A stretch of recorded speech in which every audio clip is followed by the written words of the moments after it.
37장, 38장 잘못됐거든요. 38장은 삽입된 부분, 요셉 이야기가 아니라 유다 이야기인데 왜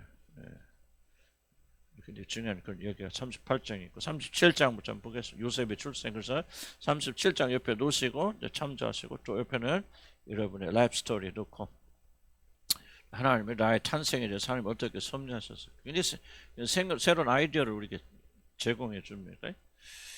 요셉의 출생은 일단 첫째 출발은 나엘의 태를 하나님께 막으셨다. 그렇게 출발하는데 나엘의 태는 하나님 막으셨다는 기록은 없지만은 레아의 태는 여셨다. 주권을 강조하죠. 태를 열고 닫았어요. 그러니까 라헬이 아이를 낳지 못한 전적으로 나중에는 아이 낳잖아요. 그러니까 하나님이 그를 생각하시니까 아이를 낳잖아요. 그러니까 하나님의 섭리가 여기도 있었다고 하는 것을 우리가 기억할 필요가 있다. 그럼 왜 하나님께서 섭리를 항상 할 때는 왜라고 하는 질문을 많이 던져. 그럼 왜 하나님께서 라헬의 태를 닫으셨을까? 이거 굉장히 중요합니다. 그래서 첫째는 시간대. 벌써 하나님께 정하신 때가 있을 거 아니에요. 쭉 역사에 때가 있으면 어느 때가 보면은 뭐예요? 여기는 기근이 있을 거 아니에요. 대기근이 일어나고 그렇죠? 여기 이제 그 요셉의 그 삶의 어떤 클라이맥스는 뭐가 있으면 그가 이제 국무총리가 되는 게 클라이맥스잖아요. 이것이 하나의 정점이고 여기서부터 이제 우리 그 민족을 구하는 일이 일어나게 되죠.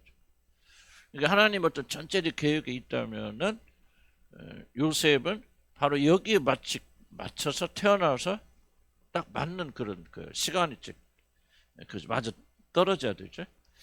그리고 예를 들면은 라헬이 처음에 그를 임신했다. 그래서 낳았다. 그러면은 이때쯤 나이가 됐을 한 70, 80 됐을 거 아니에요. 이제 국무총리 되게 어렵겠죠.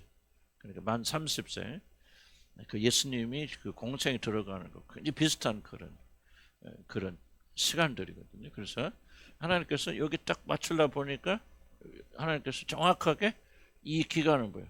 라헬의 그 임신 가능 기간, 이 기간은 하나님이 연장할 수밖에 없잖아요. 이해 가십니까? 무슨 말인지? 이해 안 갑니까? 관심 없어요? 지금 얘기 낳는 걸 전혀버려. 굉장히 중요한 여러분 삶에 다 관련 있는 이야기입니다. 이걸 찾아내도 성경에서 성경 스토리가 나와요. 어떤 연관이. 얘기 낳는 얘기니까 아우 남자들은 뭐 그것도 여러분들 아우 남 얘기가 천연데 그런 게 아니고 굉장히 중요한 얘기 하고 있습니다. 태를 열고 닫았으면 하나님 이걸 아직도 잘 이해를 못해 사람들. 그걸 인정하지 못하는. 요즘은 좀 뭐 임신 안 되면 가서 그 인공 수정 뭐라고 하나 시험관 하게 하잖아요. 시험관 하게 하면 문제가 꼭 있습니다. 한 아이가 정상으로 태어나지 못해요. 그래서 왜 둘이 쌍둥이 많지 시험관 얘기하면 그러니까 왜냐하면 남자 정자를 둘을 심으면 하나 실패를 대비해서 그럼 하나는 꼭 문제를 일으키고 제가 보일 때 거의 두 쌍둥이 중에 항상 거의 내가 예의는 거의 못 본 것 같아. 항상 한쪽에 뭔가 문제가 일어나게 되었죠. 그건 하나 뜻을 어긋나면 난 그건 모르겠어. 어쨌든 출생에는 우리가 생각하는 것보다 하나님의 깊은 개입이 있었죠. 그러니까 내가 그때 태어난 것도 하나님 가득한 정확한 그런 시간에 이 프레임을 잘 이해를 하셔야 돼요. 그러니까 하나님의 뭐를 지금 우리가 배우고 강조할 수 있을까요? 하나님의 시간의 타이밍 완전하고 완벽합니다. 우리 서둘른다고 그래서 빨리 태어났어. 지금 나엘이 여기서 아이 태어나려고 얼마나 발버둥 쳤겠어요. 하지만 못 태어나죠. 하나님 섭리 때가 아니기 때문에.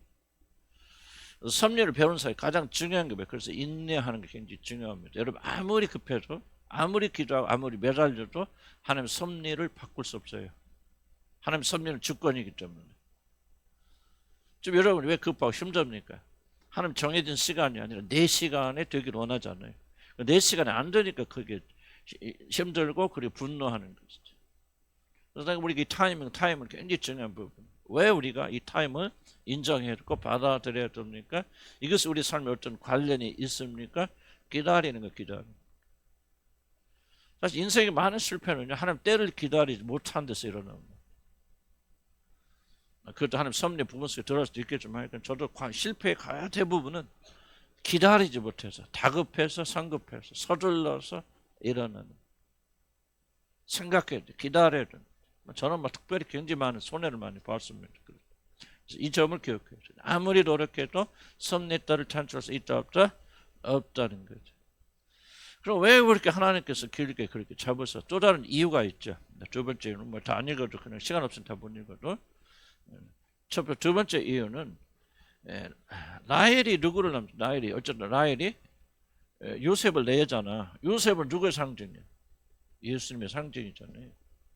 그리고 요셉은 국무총리가 되어서 30세 나이에 유대 그러니까 애굽 전역을 다스리는.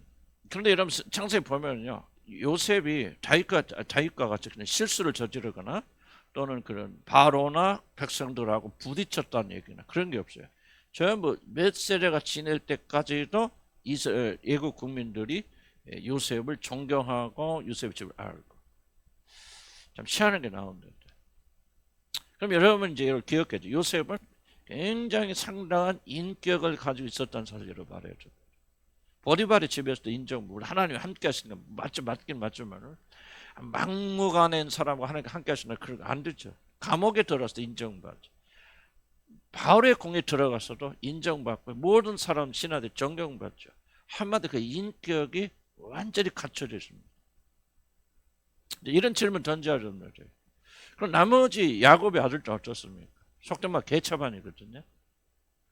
개차반이고 지멋대로 심지어 자기의 아버지 아내를 통관하게 되어지고 또 아버지 말 안 듣고 막 가서 칼로 다 죽이고 하여간 야곱이 통제할 수 없는 그냥 아수라장 집안이에요. 집안인데 어떻게 요셉이 이런 인격을 가질 수 있을까를 생각해 봐야 돼요. 나는 라헬의 영향이 절대적으로 있었다고 생각해요. 어머니가 다르다는 이유는 똑같은 아버지는 야곱의 기질을 보세요. 다 애들들이 야곱 기질이거든요. 반항 기질하고 속이고 뭐하고. 근데 라헬은 상당히 라헬의 품에서 나온 또 베냐민도 우리 추측해 볼 때는 굉장히 훌륭한 인격을 가지고 있다면 라헬에 대해서 우리가 좀 연구해 볼 필요가 있다. 무슨 말 하시죠? 근데 라헬은 처음부터 그러면 성질이 좋았던 사람이 아니에요. 라헬과 레아의 관계를 보면 굉장히 조정도 심하고 통제도 강하고 그리고 문제가 있었던 여자가 라헬입니다. 우리는 추측이지만은 성경에 근거해서 우리가 추측을 해본다면 도대체 어떤 일이 일어났길래 그럼 그런 라헬에게서 애가 태어났다, 요셉이 태어났다면 그리고 그런 라헬이 요셉을 길렀다면은 다른 형제도 똑같아야 돼. 그런데 왜 요셉만이 독특한 그런 성품을 가지고 있고 인격을 가지고 있어서 하나님을 사랑했을 뿐만 아니라 모든 사람이 칭찬과 인정받는 그런 사람이 되어졌을까 하는 수수께끼는 내가 추측하는 성경에 근거해서 결국은 라헬이 오랜 세월 임신하지 못한 사건과 관련이 있을 수밖에. 나는 찾을 수 있는 유일한 단서 그거. 하나님 막 은혜 주셨다. 하나님 막 요셉을 막 거룩하게 만들었어. 그럴 수도 있겠지만 그거는 난 조금 개연성이 부족한 거고, 수수께끼는 라헬이 임신하지 못한 기간 동안 뭐 했을 거예요? 그냥 언니도 얘기 다 잘나. 두 여종도 다 얘기 잘나. 그럼 문제 뭐 자기밖에 없잖아. 그렇게 콧대가 넘고 언니도 무시하고 그랬던 여자가 적어도 요셉을 낳을 쯤 또는 요셉을 낳은 뒤에 있어서는 그에게 우리가 알죠. 성경 기록가자는 급진적인 변화가 일어나지 않았다면은 결코 요셉은 이런 훌륭한 인격을 갖추고 있는 뭐 다른 아버지도 아니고 똑같은 야곱, 똑같은 환경 무엇인가는 영향을 주었을 것이다. 이해합니까? 자, 벌써 여러분도 뭐 우리가 적용할 수 있잖아요. 하나님 타임을 움직여 가잖아요. 4시간 단축하잖아요. 그럼 왜 하나님께서 이 광야에서 살고 임신하지 못한 기간을 뭐 꼭 아기를 말하는 게 아니고 아무는 열매 맺지 못한 기간을 만드셨어요. 그 결과 뭐가 변합니까? 우리 성품이 변합니다. 뭐 나는 그래도 조금 더 변했다. 물론 성령 역사하고 그렇겠지만은 그래도 내가 조금이라도 변하게 되어지고 오늘날에 뭐 참 보잘것없지만 인격이라도 가질 수 있고 어떤 우리 가정에 뭐 어떤 모든 변화가 일어났던 주된 원인은 뭐냐? 저는 여러분을 만나서 만나서 표현이 그런데, 그러니까 이 광야의 길을 겪으면서 사실은 인간적으로 보면 별로 열매가 없거든. 내 차원을 보면 임신하지 못하고 아이를 낳지 못하고 이 기간 동안에 하나님께 나를 다루시고 연단시켜주죠. 물론 뭐 그러고 나면 하나님 큰 축복 주십니까? 맞지? 근데 무슨 축복입니까? 뭐 우리가 갑자기 뭐 유명한 사람들에서 교회가 부흥돼 그러지 않을지 모르죠. 그러지 않을 가능성이 많지만 중요한 것은 내가 좀 더 그리스도 모습에 가까워지는 모습. 그러니까 성경 읽어보면 성경 전체를 보면 참 엄청난 것들이 많이 들어있다. 이게 성경 전체에 대한 이해, 교리에 대한 이해가 없으면 이런 게 잘 안 보인다. 안 보이는데 하나님께서 설전을 하시지 않는다. 라헬의 변화를 여러분 난 주목해 봤으면 좋겠다. 우리 성경은요 추측이라기보다는 성경에 근거하여서 어떤 것을 찾아내는 샛별이 밝을 때까지 주목해 보면서 이것이 왜 이럴까? 왜 그럴까를 찾아보면은 성경에 기록되지 않지만 성령께서 알려주길 원하신 부분들이 이렇게 기록이 되어져요. 그래서 여러분이 만들어진 건 언제 만들어진다? 아이를 임신하지 못하면. 저 벌써 하박국 선지자 나야 요양간에 서가없고 밭에 소출이 없고 무화과나 열매가 없어도 나는 여호와로 말미암아 즐거워하리라. 그럼 하박국 선지자가 왜 여호와로 말미암아 여호와 하나님만을 즐거워하는 사람이 되어졌을까? 언제 만들어졌어요? 밭에 소출이 났다면은 무화과나 열매가 많다면은 별로 소부들이 많이 있으면 그런 인격이 되어졌을까? 물론 다 어려움을 겪는다 다 변화되는 거 아니죠. 어려움을 겪으니까 오히려 더 세상적이 되는 사람들, 그리고 더 이상해지는 사람들, 더 매달린 세상에 매달린 사람들 그렇게 많이 일어날 수 있죠. 그는 이제 다른 영을 가지고 있겠죠. 그리스도인들은 이 기간에 만들어진다. 아멘.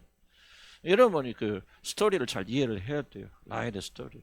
왜냐하면 그냥 교훈은 잘 잊어버려도 스토리는 잘 쉽게 기억이 나잖아요. 오랫동안. 두 번째 이제 요셉을 낳을 때 요셉을 뭐라? 요셉 이름이 뜻이 뭔지 아세요? 요셉의 이름이 뜻이 더함이랑 더함. 나 하나 더 아들 더 주세요. 어떤데 우리 어떤 이름이 반대죠?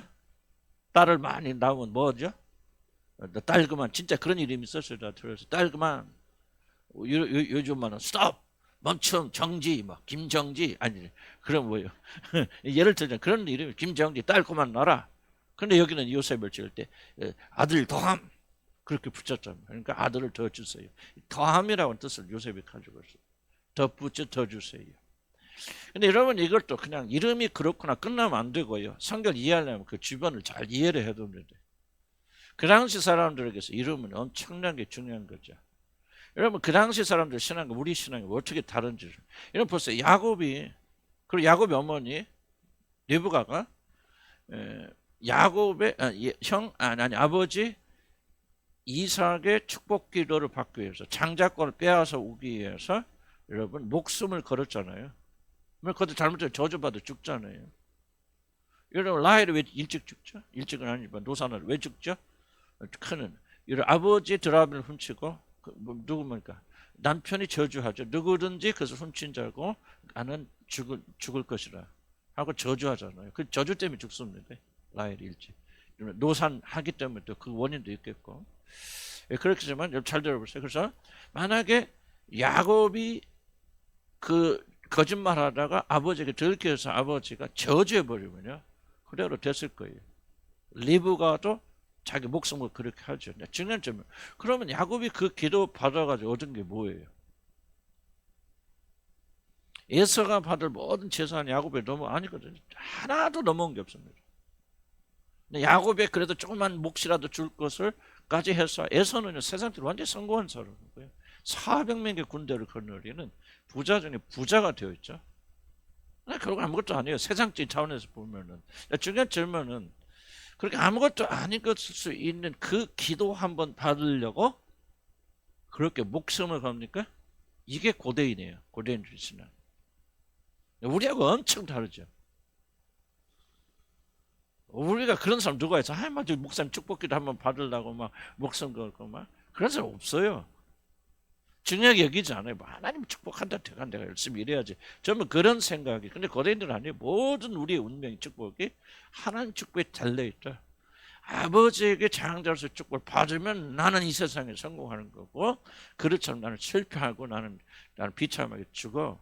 그럴 수밖에 없어 하고, 기도 한마디에 생명을 거는 게 고대인들이 사실 이런 믿음을 우리 회복해 들어가야 되는데, 뭐 그거는 좀 또 다른 이야기고, 그런 관점에서 본다면은, 그런 관점에서 이 스토리들을 해석해야 돼. 그런 마음을 가지고 있다. 고대인들은 뭐 우리처럼 뭐 예수 그리스도 누구 막 성령 그런 건 아니지만은, 저도 우리가 차원이 다르다. 그렇다면 요셉을 향해서 이름을 때 더함 그랬을 때 더함 그러고 아이고 그리고 잊어버리고 그랬을까요? 전혀 아닙니다, 여러분. 요셉이란 이름을 부르 요셉이란 더함, 하나님 나에게 더하여 주세요. 이 아이를 통해서 더 많은 걸 주세요. 다른 말을 표현하면 복의 근원이 되게 이 아이 때문에 너무 많은 것이 더해진 자 되게 해주사고, 라헬이 그냥 그렇게 이름 붙여놓고 잊어버렸겠습니까? 라헬이 그것을 기억하면서 지속적으로 그 일을 위해서 기도했겠고 하나님께 매달렸겠습니까? 전제 후자. 여러분 같으면 안 하죠. 까놓고 얘기해서 해야 안 해. 안 하지. 고대인들은 그랬을 때 고대인들 이 얘기한 거죠. 축복기도 한 번 받으려고 목숨을 거는 사람들에게 있어서는 자기 아들의 이름을 그렇게 붙입니다. 자 보세요. 야곱이가 그러니까 라헬이 죽을 때 베냐민을 낳을 때 처음에 이름 뭐라 붙이죠? 베냐민이라고 붙이잖아요. 근데 왜 야곱이 그걸 바꿉니까? 이름을 베냐민으로. 그렇게 생각해요. 바꿀 필요가 있어. 아, 죽어가는 아내가 준 이름인데 바꿔서 뭐야? 그 이름은 이름이지 하고 생각했다면 바꿔서 안 바꿀까? 안 바꿨죠. 근데 야곱은 뭘 철저히 믿었을까? 그 이름의 의미대로 산다는 것을 의심하지 않고 믿었기 때문에 야곱. 고대인들. 그러니까 뭐야? 바꾸죠. 무슨 뜻 이해하세요? 현대인들의 이름이 의미가 있어요, 없어요? 없죠. 뭐 베냐민은 뭐고 베냐민은 뭐야? 무슨 뜻? 그건 그냥 이름이고 나는 내가 노력하면 이게 현대인들인데 고대인들은 아니 아무리 노력해도 베냐민이라고 이름 붙이면 슬픈 일밖에 일어나지 않아. 굳게 믿었기 때문에 야곱이 바꿔줬죠. 그럼 요셉이라는 이름 부를 때마다 그 이름에서 기도할 때마다 뭐라고 기도했을까? 주님 이 아들이 복의 근원이 되게 해주지. 이 아들 때문에 많은 것이 돌리게 해주지. 그렇게 말할까 말하지 않을까? 대답해봐. 무슨 말 이해가 안 가요? 우리 성경 속으로 들어가야 돼요. 성경을 이해하려면요. 그런 믿음 우리가 회복해야 돼요. 우리 너무 지금 건성으로 믿고 있어요. 우리 모두는 하나님의 존재가 별로 의미가 없어요. 이렇게 나와서 기도해도 막 기도에 하나님 응답해 나는 산다 막 목소 안 그래요, 여러분들. 그러니까 이러면 기도가 다 죽은 기도가 하나님 응답 안 하세요. 하나님 고대인들의 기도 다윗의 기도 보세요. 목숨 걸 거잖아요. 여호와 하나님이 하시면 되는 거 아니에요. 안 된다. 그냥 목숨 걸잖아요. 이게 믿음이에요, 여러분들. 이 믿음을 저와 여러분이 가져야 돼요. 그래서 이런 스토리를 통해서 우리가 회복되어 나간다. 그러니까요, 요셉을 볼 때마다 하나님 하나 더 해주세요. 물론 욕심 때문에 그랬겠죠. 그러나 더 해주세요. 저놈이 나왔는데 하나님 증거 아닙니까? 더 주시겠다. 그러니까 하나님 우리 요셉을 통해서 많은 후손들을 주세요. 기도했을까 안 했을까? 했을까 안 했을까? 했겠죠. 하나님 그 기도 들었을까 안 들었을까? 들었겠죠. 그러니까 요셉이 가는 곳마다 뭐가 일어납니까? 더해지는 역사가 일어납니다. 자, 뭘 볼까요? 제가 이제 시간 없으니까 이제 기억나는 설명드릴게요. 자세히 읽어보세요. 큰 사건이 일어납니다. 야곱이 라반의 집에서 봉사하죠. 몇 년 봉사하죠? 70년? 20년 봉사합니다. 그래서 첫 번째 7년은 누구 위해서? 레아 위해서. 순사 중간. 또 7년은 라헬을 위해서. 14년 동안 짝을 받아요, 못 받아요? 한 푼도 못 받아. 이게 싹입니다. 그래서 나중에 이제 난 떠나겠다 뭐 했을 때 여러분 계약을 하죠. 계약을 하고 그리고 이제 6년 꽉 차 6년 이 기간 동안 하나님께서 축복하여 주십니다. 이 기간 언제인 줄 아세요? 정확하게 뭐 날짜 맞지는 않겠지만은 이게 바로 요셉이 태어난 이유입니다. 야곱이 돌아올 때는 아들이 아직 베냐민이 태어나지 않았죠. 그래서 후에 임신하다가 죽죠. 그래서 베냐민이 태어나기 이전까지 적어도 아이들이 추측에 3, 4년을 흘려갔을 것이다. 왜? 과학이죠. 젖을 먹이는 동안은 임신이 돼야 안 돼요, 여자가. 안 되죠. 그때 유아기 때 젖을 떼는 게 여러분 우리보다 훨씬 늦으면 우리는 돌 지나면 떼버리죠. 전화기도 전에 떼죠. 그때는 3살, 4살까지 엄마 젖 먹어요. 3살, 3, 4년 동안 임신 안 됩니다.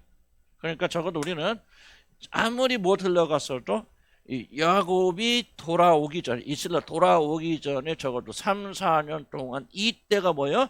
바로 야곱이 부를 축적한 시기예요.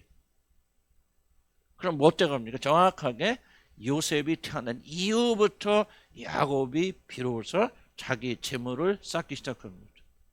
그러면 보세요. 하나님의 이름이 요셉의 이름이 더함이 지금 더해져서 안 더해졌어요. 자, 요셉이 보디발의 집에 갔을 때 하나님 뭐 하셨죠? 그 집을 돌아보시잖아요. 창세기 몇 장 있습니다.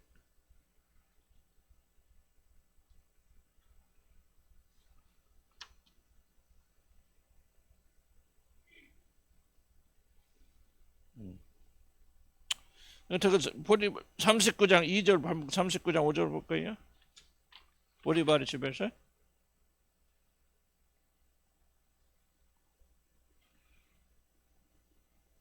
읽어볼까? 시작.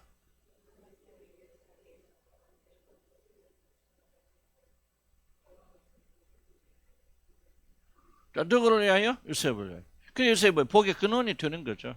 보디발의 집. 또 그 다음에 감옥에 갇혔을 때도 모든 감옥 일들이 잘 되는 것은 뭐예요? 요셉이 가는 곳곳마다 하나님께서 뭐 했죠? 축복을 더해 주셨겠죠.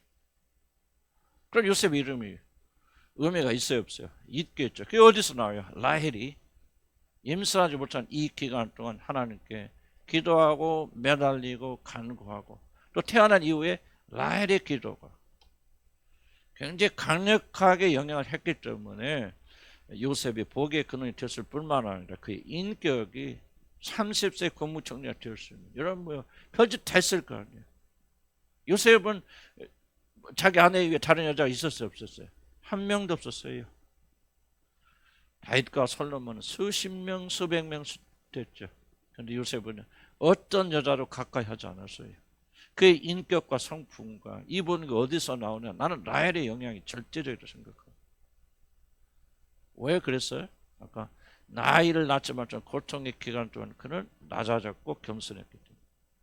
그럼 여러분도 지금 낮아졌다고 생각이 되거나 아이를 낳지 못한 것처럼 생산하지 못한다고 생각하면 뭐하고 있어? 원망하고 불평하고 뭐하고 후회하고 그러면서 이 악한 세월을 보내시겠습니까? 그렇지 않으면 라헬의 임신하지 못한 기간 그를 향한 하나님의 섭리를 생각하면서 낮아지고 저것도 겸손하고 복의 근원이 되고 저것도 우리의 변화되는 인격적인 사람이 되기 원하십니다.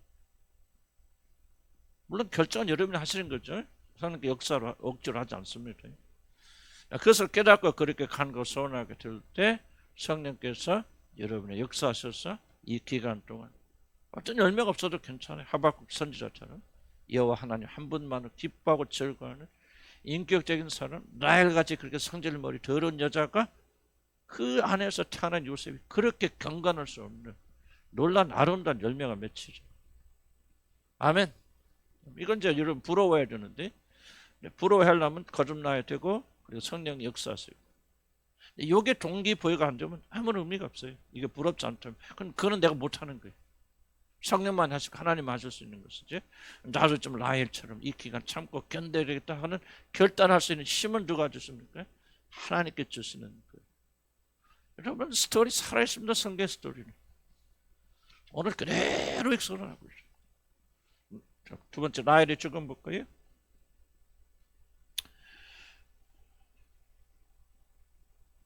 요셉은 슬픔의 사람, 눈물의 사람입니다.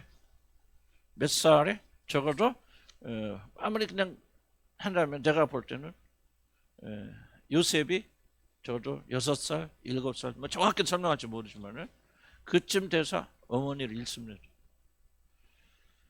그때 어머니를 잃는다는 건 충격이겠죠. 그 시간에.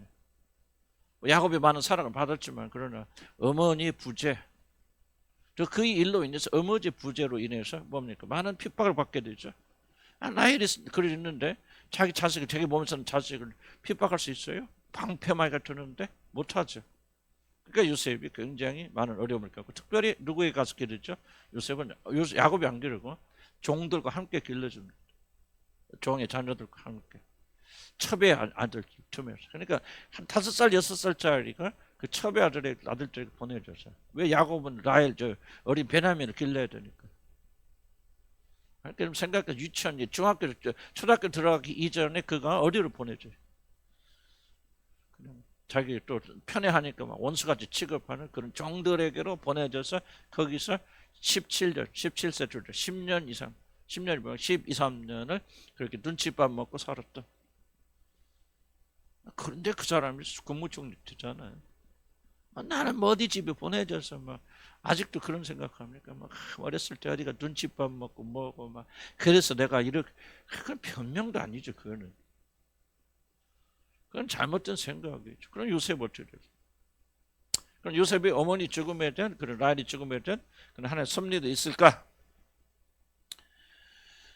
사실 고난이 있다 한번 읽어보시기 바라고요. 그러면 라헬이 죽음과 관련해 하나님 섭리가 어떻게 작동하였습니까?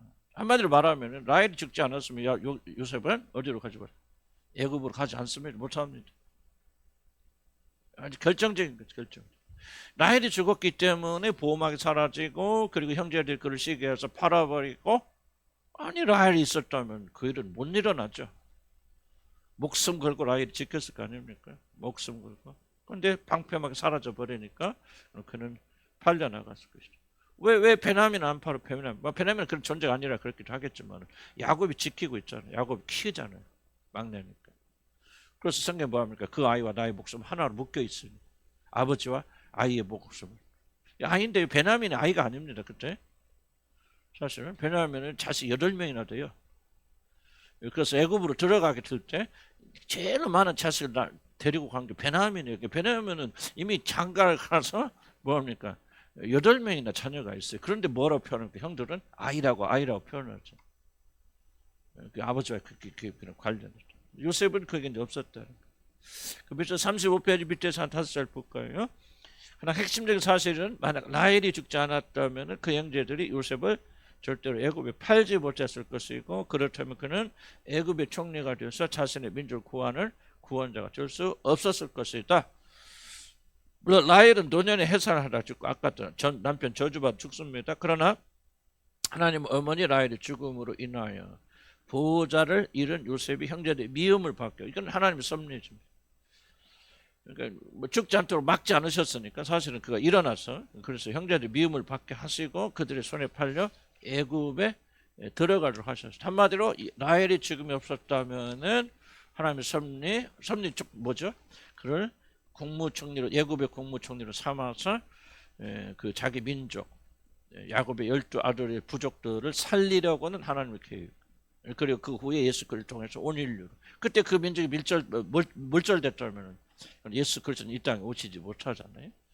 그러기 위해서 뭐가 필요하냐? 팔려가는 일이 애굽에 팔려가는 일이 아니 어머니의 죽음이 반드시 일어나야 했다. 그것 때문에 죽인 건 아니에요. 그게 직접 원인은 그렇지만은 병으로 죽을 수도 있겠고 노산으로 나이 들어서 낳다가 또 남편이 저주받아 죽을 수 있는데 하나님은 그 죽음을 통해서 결국은 요셉을 애굽으로 팔리게 하는 그런 섭리를 하셨답니다. 아멘. 여러분 부모의 죽음도 보면 부모의 죽음이니까 뭐가 좀 굉장히 상실이 되고 항상 이걸 기억해야 돼. 어떤 상실 잃어버린 것은 항상 섭리를 향해 나간 하나의 도구가 되었습니다. 그래서 여러분 어떤 상실 죽음 이런 것들로 인해서 굉장히 여러분 저도 뭐 굉장히 어떤 큰 상실이 있고 뭐 손해가 있고 뭐 어떻게 해야 될지 난 방법을 모를 지금 상황이 좀 빠져 있는데 근데 섭리를 이해하지 못하면 못 나올 거예요 그 안에서. 그래서 이렇게 자꾸 이제 가르치면서 나한테 설득하는 거지. 이건 더 나은 섭리, 더 좋은 섭리를 이루기엔 하나의 도구란 말이죠. 도구에 우리가 연연하면 되죠. 이 도구를 통해서 하나님께서 나를 어떻게 만들어 가시는 거예요. 그러니까 라헬의 죽음에 그가 집착하고 있으면 안 되죠. 라헬의 죽음을 통해서 그는 애굽으로 더 나은 섭리의 완성을 위해서 흘러가게 되죠. 그래서 여러분 어려움과 슬픔을 겪을 때마다 항상 이 기억하세요. 더 나은 섭리. 더 나은 섭리는 무엇이 동반한다? 섭리는 항상 무엇이 같이 동반한다? 고통이 같이 동반한다. 그렇죠. 고통이 매이지 말고 이게 되려면 이제 믿음이 자라야 되잖아요.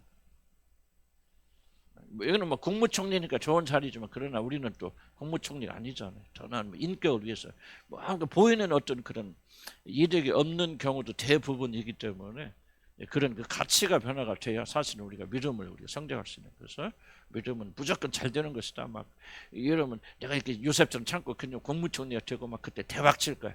그거는 성경에 가르치면 아니고 성경에 반대 방향으로 흘러가는 것이죠. 이게 어렵죠. 그걸 받아들이려면 그 사람의 가치, 내면의 가치 변화돼요. 내면의 가치 변하려면 그 사람 새 사람으로, 속 사람으로 완전히 거듭나야 되고, 거듭나서 가치가 바뀌어져서 하늘의 것을, 그러니까 세상 것보다도 하나님 것이 더 좋고, 내가 이 세상에서 영광을 누리는 것보다, 천나를 누리는 것보다도 여호와의 전에서 문지기로 하루가 있는 것이 더 낫습니다 하는 이 가치 전환이 거듭나서 가치가 변환돼야 되죠. 이 가치가 변화가 안 되면 여러분 절대 그 복음 속에 들어가지 못하고 하나님 속에 들어가지 못하고, 이거는 내가 못하죠. 성령께서 하시는 거고 거듭나셔야 돼요. 아멘. 그래서 여러분 갈등은 하지만은 가치가 전환된 사람이 있을 것이고, 이거 뭐 아직까지 가치가 전환되지 않아서 이렇게 세상 것을 추구하는 분들 이렇게 여러분 안에서도 그게 바로 그분이 죽음의 강을 건너가는 거예요. 자아의 완전한 죽음을 실현하느냐는 건 제 2차 다른 문제예요. 그나마 이 땅에 살면서 계속 고통할 것이고 우리의 온전한 자아의 죽음을 실현할 수 없을 거예요. 그나마 가기 전까지는. 그러나 자아의 죽음을 이루기 위해서 발버둥을 친단 말이죠. 그럼 알아요. 이건 더욱더 가치가 하나님의 것이 더 가치가 있어. 그렇기는 하지만 육신의 불편함 때문에 그것을 더불어 싸울 수는 있죠. 싸울 수는 있지만은 중요한 점은 무엇이 가장 중요하면 입술의 고백이 아니라 스스로 속이지 말고 나는 하나님과 함께 고난 당하는 것보다는 세상에서 물질이 풍성해서 낫습니다라고, 그리고 그것 때문에 하나님께 나온다면 여러분 전혀 저는 하나님의 사람이 아니에요. 여러분 100% 여러분 지옥 갑니다. 그러면 내가 장담할게요. 장담할게요. 구원 아닙니다. 그러나 나는 이제 하나님 것이 더 좋기 때문에 이 땅에 살면서도 이 고난을 당하면서도 이걸 가지고 고난 속에서도 나는 내 세상의 것이 빼앗기고 없어져도 하나님 걸 더 추구하기를 원합니다. 물론 아프고 힘들지만은 그런 마음을 가지고 주님을 향해 낑낑대면서도 간다면은 여러분 하나님 자녀고 함영이라면 있죠. 결정적인 문제에 부딪혔을 때 항상 자기가 드러나잖아요. 그때 여러분이 항상 세상을 선택한다면 나는 여러분이 몸은 여기 앉아 계시지만 여러분 전혀 하나님과 상관이 없다 생각해요. 거듭나셔야 돼요. 거듭나는 것은 단순하게 그냥 내가 지금 천당 간다 이게 믿는 게 거듭나면 모든 가치가 변합니다. 낑낑대면서도 하나님의 것을 추구하는 거죠. 회개하죠. 난 또 왜 또 세상을 사랑하고 세상을 마음 이렇게 내 몸에 주여 이 죄를 용서해. 이것을 여러분이 돈을 벌고 건강하는 걸 더 중요하다면은 무게추가 더 그것이 높다면 여러분 하나님 자녀예요. 그게 아니라면 여러분 하나님 자녀 안 되죠. 거듭나면 변합니다. 이게 거듭나면 증거예요. 아멘. 그건 증거예요. 그리고 그때 어떤 위기에 부딪히면 그래 남편한테 버림받고 남편 나를 버려도 나는 주님 버릴 수 없어. 딱 위기 때 되니까 딱 그렇게 선언하신 분들은 하나님 자녀들이죠. 하나님 자녀가 아니면 그렇게 못해요. 울고 먹고 난립니다. 자, 그래서 라헬의 죽음 의미가 있다 없다? 있다. 3번 요셉의 청소년기. 요셉 청소년기. 뭐 이거 너무 이제 자세하게 들어갈 수도 있겠죠. 그러나 왜 야곱은 레아에게 보내지 않았을까? 고아인 요셉을 왜 레아의 아들들이 몇이에요? 몰라, 6인지? 6인가? 왜 레아의 아들들에게 보내지 않았을까? 야곱은 나는 내가 추측하면 의도적으로 보내지 않았다. 자, 레아의 큰 아들이 누구예요? 르우벤이죠. 르우벤이 뭐합니까? 아버지의 아내를 범하잖아요. 성적으로. 눈이 둘이 맞았든 뭐였든. 그 다음 누굽니까? 시몬과 레위는 누굽니까? 아주 성질 더럽잖아요. 그래서 아버지의 뜻을 어기고 칼로 자기 동생 디나를 강간했다고 그냥 그 정도로 다 죽여버리죠. 폭력이죠. 아버지 권위 인정합니까? 절대 안 해요. 아버지 권위도 인정하지 않고 폭력, 성적인 타락 이런 것이 강력한 게 레아의 아들들이거든요. 여러분 이스라엘 백성들이 좋은 게 아니에요. 거룩한 사람 요셉 빼고 하나도 없어요. 요셉 빼고. 그럼 만약에 야곱이 레아의 밑에 너 큰어머니니까 가라 하고 큰어머니 밑에 길렀다면은 그때 5살, 6살짜리가 매일 보고 자라는 게 이런 거라면 어떻게 되었을까요? 나는 나중에 요셉의 그런 신앙 보세요. 얼마나 신앙 좋습니까? 젊은 청년이 내가 어찌 이 악을 행하여서 하나님 앞에 범죄하리까? 얼마나 사리가 명분이 명확합니까? 나의 죄는 내게 금한 것은 아무것도 없다. 다만 금한 건 당신밖에 없다. 당신이 그의 아내이기 때문이다. 얼마나 도덕적, 윤리적, 영적으로 참 고든 청년입니까? 이게 바로 요셉의 거죠. 그럼 이때 5살, 6살 때부터 겨울 10년이라는 기간 동안 이 형들 밑에 살았다면 뭐를 배웠을까? 그의 영혼은 심히 더럽혀졌을 것이다. 그래서 이들보다 좀 덜한, 물론 형들도 잘못했지만 그런 어떤 그런 1차적으로 레아의 가족을 피하게 되어진 원인도 있었을 것이다. 그렇게 생각이 듭니다. 자, 우리가 뭘죠? 난 여러분 가운데 그런 분도 계시는데요. 아주 주술이 심한 부모, 혹시 뭐 여러분이 부모를 떠나서 여러분들이 뭐 할머니나 다른 집에 가서 살았던 마음 손 들어보세요. 오랜 기간. 그래서 어떻게 좀 도움이 있었습니까? 생각 지나보면 이것도 하나님 섭리였다 그렇게 생각할 수 있는 부분들이 있을까요?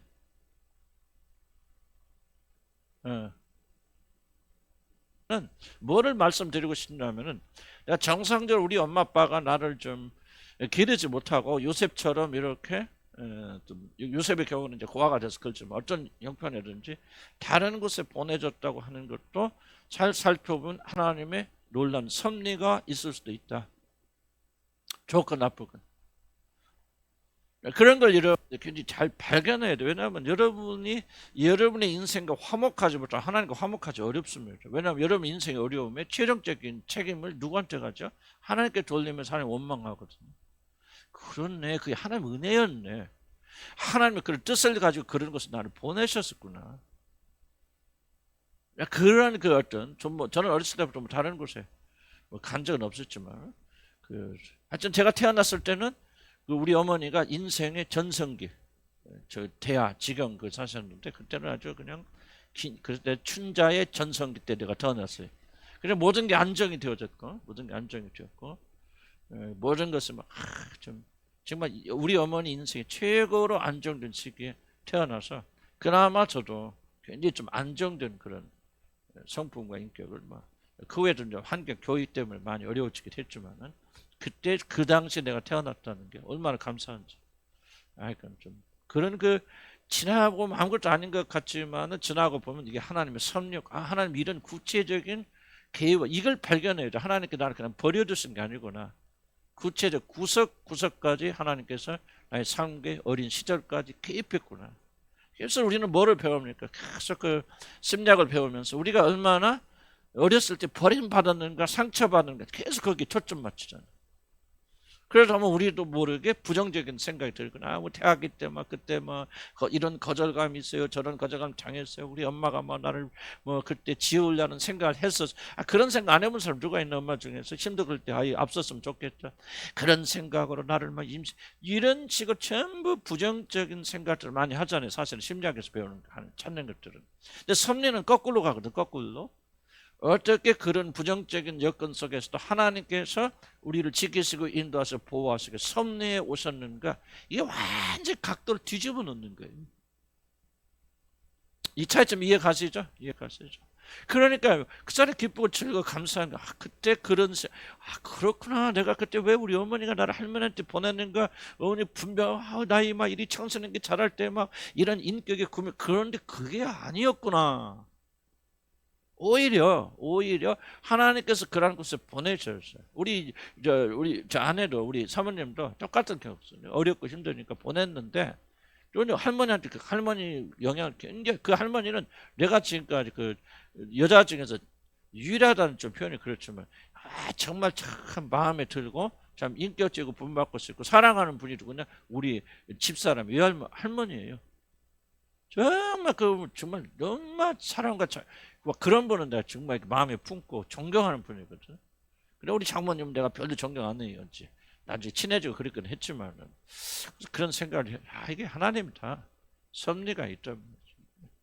레아 이야기 그냥 지나가는 이야기죠. 그런데만 지나가는 이야기가 아닌 것 같아. 섭리 차원에서 보면은 만약에 야곱이 여기 들어가서 어떻게 했을까? 하나님께서 그런 건 안 되기 때문에 제일 주술하고 구다는 어머니 밑에 있으면 어떻게 할까? 여러분들 주술하고 구다지. 그래서 뭔가 어려움을 주시고 그래서 다른 곳을 보내시고 덜 영향받게 하시고 그래도 이 모양 이 꼴인데 그냥 놔두셨으면 어떻겠을까? 자, 무슨 뜻인지 이해가시죠? 그래서 여러분이 금방 말씀한 그런 게 생각나면은 그렇게 여러분 적어놓으라면 적어놓으면서 하나님께 감사드려요. 하나님 감사드려요. 하나님 그냥 나를 버려두신 게 아니구나. 이런 데까지 개입해 두셨구나. 나도 이 성경 찾으면서 신기한 거죠. 그러면서 내가 은혜 받는 거, 그렇구나. 이게 진짜 맞아, 이게. 하나님은 보이지 않지만 이렇게 개입하셨고, 이렇게 섭리하셨고, 이렇게 우리를 살려주셨어요. 근데 매일 만나면 뭐예요, 우리들 생각이. 과거에 막 태학의 상처가 뭐야, 막. 없는 것까지 만들고 소설 붙이고, 그래, 나는. 그래서 전부 뭐 하고 있죠? 우리가 지금 이렇게 실패된 삶을 사는 게 너무나도 당연하다. 그 얘기하고 있는. 그러니까 라이프 스토리 읽어보고 들어보면 물론 필요할 때가 있어, 필요할 때 있지만은 문제도 찾아야 되니까. 하지만 그것이 우리의 성품이 되어지고 신앙이 되어져서 항상 그렇게 부정적인 것으로 흘러가서는 안 된다고. 그래서 심리학자들 우울합니다. 심리학 치료하시면 거의 우울병 굉장히 많이 우울증 많이 앓습니다. 그 의사들 자체가. 왜? 지속적으로 부정적인 이야기를 들으면서 뭐합니까? 부정적인 틀을 가지니까 섭리는 뒤집죠. 아니야, 거기 은혜가 있었어요. 하나님께 너를 건지려고 그리 보내시는 거야. 미워서 그런 게 아니야. 하나님이 너를 요셉은 이런 고민 없었을까요? 왜 저 어렸을 나이에 하나님은 내 어머니를 데리고 가셨을까? 그런 얘기 질문 던질 수 있었겠죠. 그런데 하나님께 주신 답변은 뭐예요? 네가 만약 너희 엄마가 일찍 안 죽었으면 너는 이곳에 올 수 없었어요. 내가 너를 민족의 구원자로 삼기 위해서 이런 어머니의 죽음을 이용해서 널 이곳에 보내는 거예요. 그럼 화목이 일어나잖아. 그렇구나. 하나님께서 이런 선한 목적을 이루시려고 내가 어려움을 주셨구나. 왜 그때 내 어머니 큰엄마한테 안 보낸 이유가 바로 여기 있었구나. 깨달아 가면서 요셉은 하나님과 점차적으로 화목했을 것이다. 치축일 수 있겠지만 나는 그 가능성이 아주 없다라고 나는 그렇게 보기는 어렵고요. 이런 것들을 여러분 찾아 나가서 그렇구나. 하나님이 나를 돌보시고 계시는구나. 이론은 알죠. 하나님 나를 사랑하십니다. 아멘 하지만 그 아멘이 얼마나 간격이 있습니까? 까놓고 얘기해서. 왜 내면이 설득이 안 되잖아요. 하나님 나를 돌보셨다. 그런데 생각나는 것은 어렸을 때 이모집 가서 눈칫밥 먹고 잘한 것밖에 생각 안 나. 그럼 그런 하나님 그렇게 허락하셔 하나님 어떻게 사랑할 수 있어요? 사랑 못하죠. 입으로는 사랑한다고 말하지만 속은 항상 냉랭하기 때문에 우리의 고백과 마음의 생각이 괴리가 이렇게 생겨나는 거예요. 속 진짜 자아는 하나님 사랑하지 않는데 입으로는 사랑합니다 하니까 뭐예요? 하나님께 이 거짓말 좀 그만해라. 지겹다 그러지. 우리는 참 자아로 나와서 이런 걸 발견해놔야 된다. 생각해도 뭘 생각하는 이런 남편 왜 이런 남편을 만난 것도 섭리가 아닌 거. 이제 나중에 이삭의 아내 리브가를 만나는 과정 보시죠. 그 섭리가 있는지 없는지. 왜 우리가 실패하는 인생을 사는지를 잘 기억을 해야 된다. 요셉의 청소년기. 하여간 쭉 읽어도 중요한 것은 그래서 또 거기서 가니까 또 종들의 또 꿈도 깨고 그건 너무 세상에 넘어갑시다. 노예로 팔려간 사건. 여기까지 하고 좀 휴식합시다. 자, 노예로 팔려가면 볼까요? 자, 지금 형들의 계획은 뭐죠? 형들의 계획은 요셉을 뭐 하는 거죠? 죽이는 거죠. 죽이는 거. 그럼 요셉의 계획이 죽이는 거예요? 사단의 계획이 죽이는 거예요? 그렇죠. 왜? 왜 사단이 요셉을 죽이려고 합니까? 예? 이스라엘 구원 죽죠. 요셉을 통해서 이스라엘 구원을 통해서 뭐가 나옵니까? 누가? 그리스도가 나오는 거예요. 그리스도가 이 육신의 가계를 통해서 오잖아요. 물론 하나님 보냈으면 사람이죠. 그러나 예언되어 있겠죠. 반드시 그리스도는 요셉의 후손으로 오셔야 되게 아브라함에게 주신 후손이란 말이 예수 그리스도란 말이에요. 너희 후손으로 단순히 후손으로 말미암아 모든 민족이 복을 받을 것이다. 예수 그리스도로 말미암아 모든 민족이 그를 믿는 자들이 죄 용서받고 구원받게 되고 하나님 자녀가 될 것이라는 축복이 나타나요. 그러니까 이 축복을 깨려면 요셉을 죽여야 되죠. 그래서 사단의 최종적 목적은 요셉을 죽이는 거죠. 근데 우리가 이제 요셉의 어떤 노예로 팔려가는 사건 속에서 저 노예로 팔려갔다. 그것만 보게 된다면 우리는 정말 요셉의 인생은 참 한이 많은 인생입니다. 슬픔으로 보잖아요. 그렇지만은 죽어야 되는데 죽임 당해야 되는데 하나님께서 어떻게 개입하셔서 그를 살리시는 섭리를 베풀어 주셨는가. 이걸 봐야 되거든요. 그러니까 아까 심리학은 자꾸 우리를 낙담시키고 우울하게 만들죠. 왜? 문제에 집중하니까. 그러나 섭리는 뭐에 집중해야 되냐? 하나님의 구원의 역사에 집중하게 돼. 어떻게 그런 우리들을 건지셨는지. 그래서 질문이 뭐예요? 왜 요셉이 어떻게 하다가 무슨 재수가 없고 무슨 저주를 받고 무슨 또 조상의 어떤 인과응보 또 심고 뿌리는 법칙에 의해서 그렇게 따지고 접근하게 된다면은 요셉은 이런 노예로 팔려가는 저주죠. 근데 섭리 차원에서 보면은 요셉이 노예로 팔리고 가는 것은 축복의 저주예요? 축복이죠. 그래서 완전 뒤집어 놓자, 섭리는. 그리고 어쩌다가 하면 형들에서 팔리냐, 내 운명이야, 막 울고 불고 하지만은 섭리는 뭐라고 말하면 너는 죽어야 돼. 죽을 사람이야. 그리고 너를 죽이고 살아니 형제들 동원해서 그렇게 총력을 기울였지만은 내가 섭리를 이용하여 너를 어떻게 건졌는 걸 보라고 말해. 아멘. 나는 섭리를 왜 이렇게 강조하게 되냐면 섭리는요, 여러분의 믿음 전체를 바꿔줄 수 있는,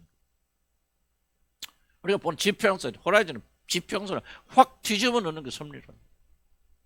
섭리를 이해하지 못하면 여러분 죽을 때까지 원망 불평하다가 그렇게 죽을 수밖에 없지만은 구원받아도 섭리를 이해하게 되면 우리는 참의 뜻이었구나, 은혜였구나, 하나님 지키신 하나님의 사랑이었구나, 그래서 발견하면서 감사와 찬양의 삶에 충분히 들어가게 되어진다. 충만하게. 우리가 그래서 이제 노예로 팔려가는 사건, 하나님께 그를 건지시기 위해서 없습니다. 두 가지 사건.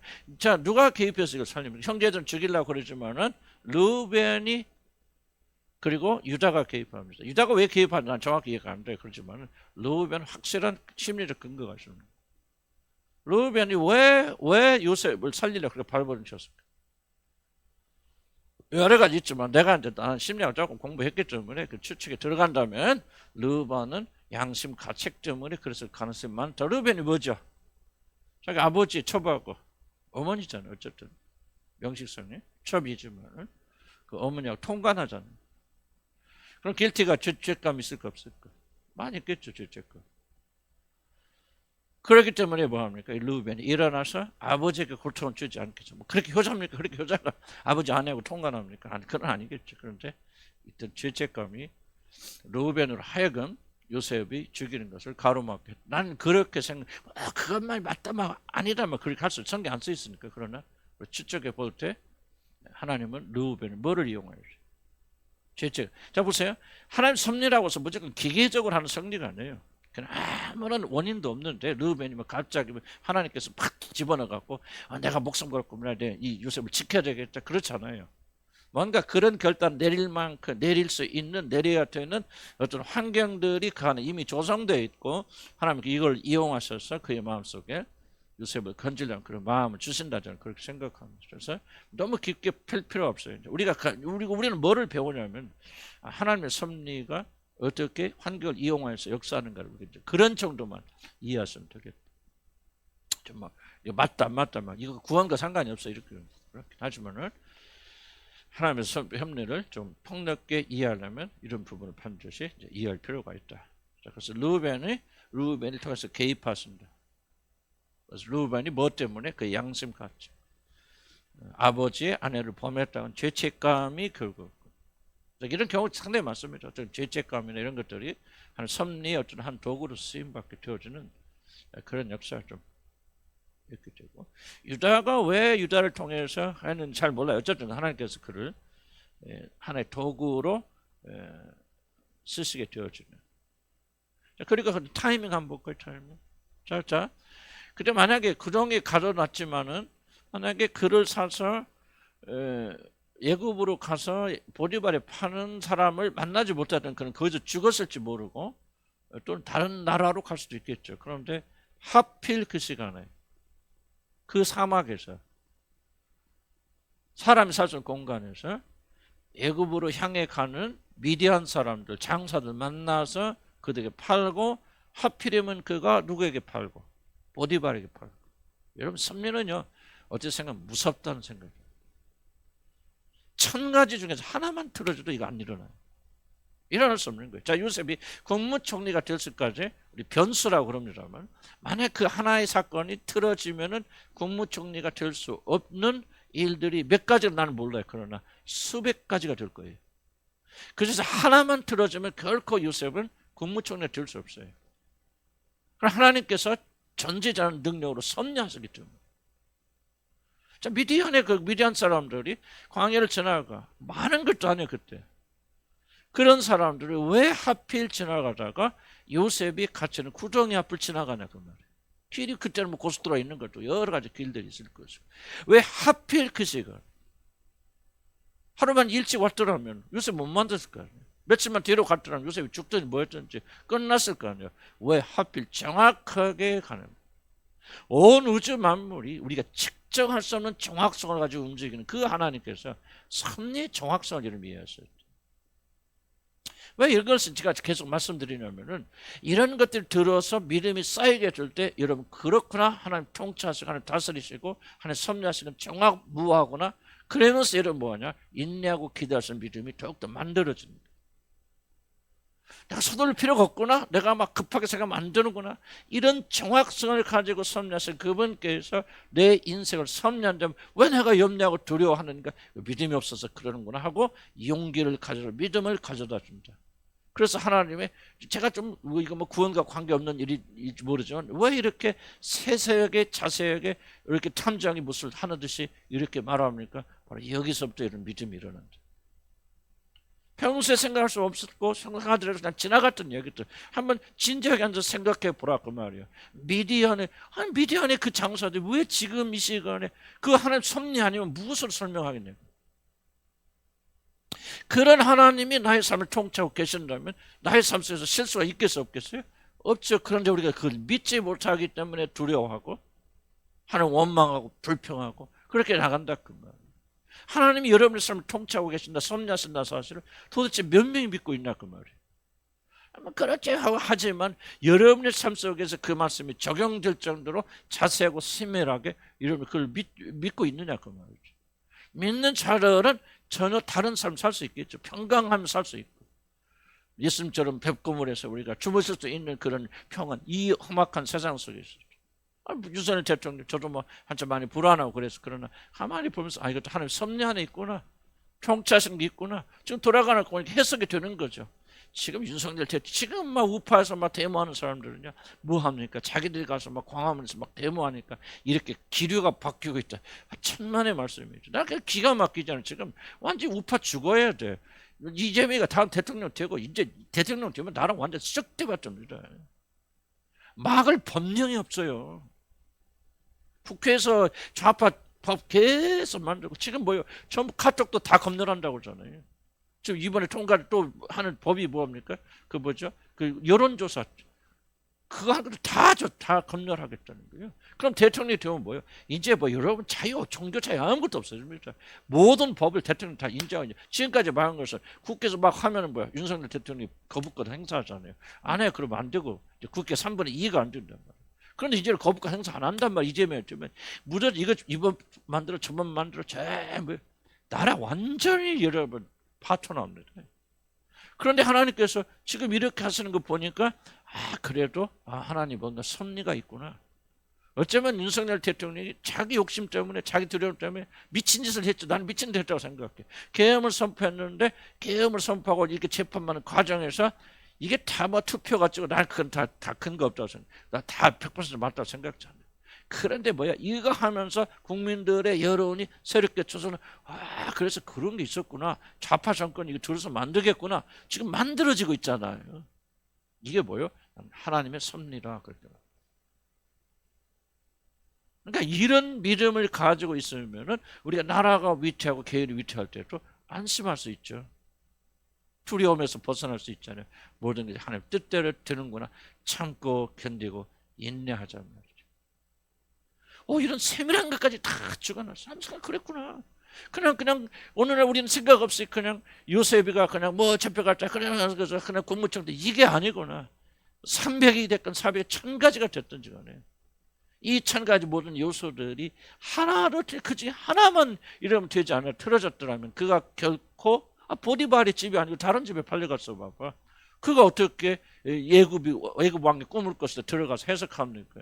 감옥에 갇혔기 때문에 거기서 누굴 만지 술맛 좀 가는 자가 만나죠. 그 순환 관만이 또 잊어버리지 2년 동안. 또 뒤에 나오지만 2년 전에 기억해서 그래 고맙다고 집에 갔으면 야 요셉은 집으로 돌아갔을 거 아니에요. 그럼 바로가 꿈꿨을 때 어떻게 해석해 줍니까? 안 되죠. 엄청나게 많은 그런 변수들이 정확하게 우주의 정확성처럼 맞아 떨어졌기 때문에 하나 역사 일어나는 거예요. 이런 믿음을 가져야 돼. 여러분의 인생도 하나님이 그렇게 돌보신다 그 말이야. 아멘. 그런 믿음이 있으면요 두려움이 사라지죠. 하나님이 통치하시는구나. 아 그랬구나. 이제 수수께끼 풀어지는 거 내 과거에. 그래서 하나님께서 이런 어려움을 겪게 하셨구나. 그래서 이런 집에 가게 하셨구나. 그래서 내가 어렸을 때 이랬구나 저랬구나 알았구나. 하나님과 하나씩 둘씩 화목하기 시작합니다. 아, 나 그런 거 필요 없어요. 그냥 난 돈 있으면 저거지. 아우 지금 뭐 먹고 살기 충분히 좋은 집 있어요. 그러면 그 사람은 방법이 없어요. 하나님 말씀 역사. 그 사람은 구원 안 받는 사람들이 그냥 잊어버려. 나도 신경 안 써요. 난 누가 그런지 난 모르고 난 그거는 여러분 속에 들어갈 때 나온 줄 아닙니까? 그런 소리도 들리고 막 그런데 그런 소리 할 때 가슴 아프게. 그건 내가 할 수 없는 게 아니고 나 가슴 아플 필요도 없어요. 내가 할 수 있는 거 아니잖아요. 나는 복음 전하고 말씀 전하고 받아들이는 건 여러분이고. 그래서 어떤 사람 구원 받았어도 이렇게 능력 있게 권세 있게 사는 사람 있을 것이고 뭐 구원 받아서 죽을 때까지 뭐 고통하다 가는 사람 아마 그렇게 죽을 때 고통하다도 천국 가면 얼마나 좋을까? 그러나 그것이 좀 구원받지 못한 증거라면 이거 얼마나 안타깝나 그 말이죠. 이것과 구원과 상관이 없어요. 없지만은 구원이에요. 구원한 부분이에요. 이것이 우리 안에 이루어져야 돼요. 그러게 소리가 그런 좀 받아. 자, 그래서 좀만 하고 쉽게 쉽시다. 그 타이밍 그런 거. 그래서 여러분 4번 노예로 팔린 이 사건에서 하나님의 철저한 섭리가 있다 없다? 있다는 거. 그래서 우리가 두려워하지 말고 담대하게 믿음을 승리하시기 바랍니다. 잠깐 휴식하겠습니다.